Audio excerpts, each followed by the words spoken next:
Hello welcome back to my channel Alphin anaesthetic lifestyle. അപ്പോൾ നമ്മൾ wait ചെയ്തിരുന്ന LBSലെ BSc nursing and paramedical degree കോഴ്സസിൻ്റെ രജിസ്ട്രേഷൻ ആരംഭിച്ചിട്ടുണ്ട് 2026.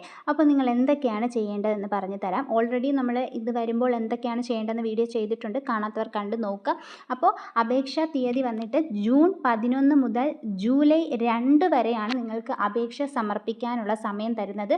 അതിനുശേഷം സമയം നീട്ടിത്തരുമോ ഇല്ലയോ എന്നുള്ളത് പിന്നീടുള്ള അപ്ഡേറ്റിൽ അറിയാൻ പറ്റുള്ളൂ. നീട്ടിത്തരുവാണ് എന്നുണ്ടെങ്കിൽ നമ്മളത് ബേസ് ചെയ്ത് വീഡിയോ ചെയ്യുന്നതായിരിക്കും. നിങ്ങൾ അപേക്ഷിക്കേണ്ട വെബ്സൈറ്റ് എന്ന് പറയുന്നത് www.lbs.gov.in എന്ന വെബ്സൈറ്റിൽ കൂടിയാണ് അപേക്ഷിക്കേണ്ടത്. അതുപോലെ CPASൻ്റെ രജിസ്ട്രേഷനും സ്റ്റാർട്ട് ചെയ്തിട്ടുണ്ട്. അത് ബേസ് ചെയ്ത് വീഡിയോ നമ്മൾ ചെയ്തിട്ടുണ്ട്, കാണാത്തവർ കണ്ടു നോക്കുക.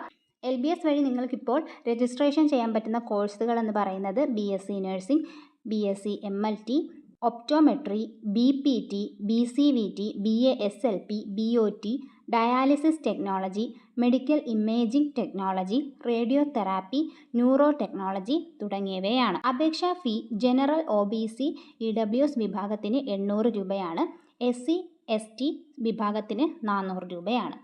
+2 തലത്തിലെ ഫിസിക്സ്, കെമിസ്ട്രി, ബയോളജി മാർക്കുകളുടെ അടിസ്ഥാനത്തിലാണ് ഇൻഡെക്സ് മാർക്ക് കണക്കാക്കുന്നത്. ഇൻഡെക്സ് മാർക്ക് എങ്ങനെയാണ് കാൽക്കുലേറ്റ് ചെയ്യേണ്ടതെന്നൊക്കെ ഉള്ളത് വീഡിയോ നമ്മൾ ഓൾറെഡി ചെയ്തിട്ടുണ്ട്. എല്ലാവർക്കും അത് അറിയാമെന്നും വിശ്വസിക്കുന്നു.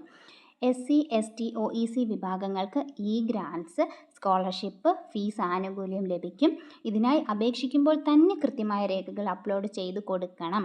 ഓക്കെ, ഇപ്പോൾ നിങ്ങൾക്ക് തന്നിരിക്കുന്ന സമയം എന്ന് പറയുന്നത് രജിസ്ട്രേഷന് വേണ്ടി മാത്രമുള്ളതാണ്. ഇപ്പോൾ നിങ്ങൾ ചെയ്യേണ്ടത് നിങ്ങളുടെ ഡോക്യുമെൻറ്റ്സ് എല്ലാം കറക്റ്റായി അപ്ലോഡ് ചെയ്യുക. എന്തൊക്കെ ഡോക്യുമെൻറ്റ്സ് ഏതൊക്കെ കാറ്റഗറി സ്റ്റുഡൻസ് ആണ് വെക്കേണ്ടതെന്നുള്ള വീഡിയോ നമ്മൾ ചെയ്തിട്ടുണ്ട്. Documents required for LBS application എന്ന് പറഞ്ഞ് നമ്മൾ വീഡിയോ ചെയ്തിട്ടുണ്ട്. അത് കാണാത്തവർ കണ്ടു നോക്കുക.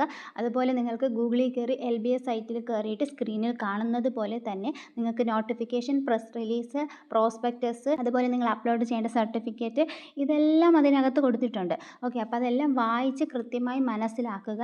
അതുപോലെ ഇത്ര വാലിഡിറ്റി ഉള്ള രീതിയിലുള്ള സർട്ടിഫിക്കറ്റ് അപ്ലോഡ് ചെയ്യാൻ പാടുള്ളൂ. ആ വാലിഡിറ്റിയുടെ ഡേറ്റ് ഉൾപ്പെടെ ആ പ്രോസ്പെക്ടസിൽ കൊടുത്തിട്ടുണ്ട്. അത് കൃത്യമായി മുഴുവനായി വായിച്ച് മനസ്സിലാക്കാൻ വേണ്ടി ശ്രദ്ധിക്കുക കേട്ടോ. അപേക്ഷാ ഫീസ് നിങ്ങൾക്ക് ബാങ്ക് വഴി അടയ്ക്കാൻ വേണ്ടി സാധിക്കുന്നതാണ്. അപ്പോൾ ഇത് ബേസ് ചെയ്ത് എന്തെങ്കിലും ഡൗട്ട്സ് ഉണ്ടെങ്കിൽ കമൻറ്റ് സെക്ഷനിൽ ചോദിക്കുക. അപ്പോൾ നെക്സ്റ്റ് വീഡിയോ ആയിട്ട് നമുക്ക് ഉടനെ തന്നെ കാണാം. അതുവരേക്കും okay, bye. Thank you for watching.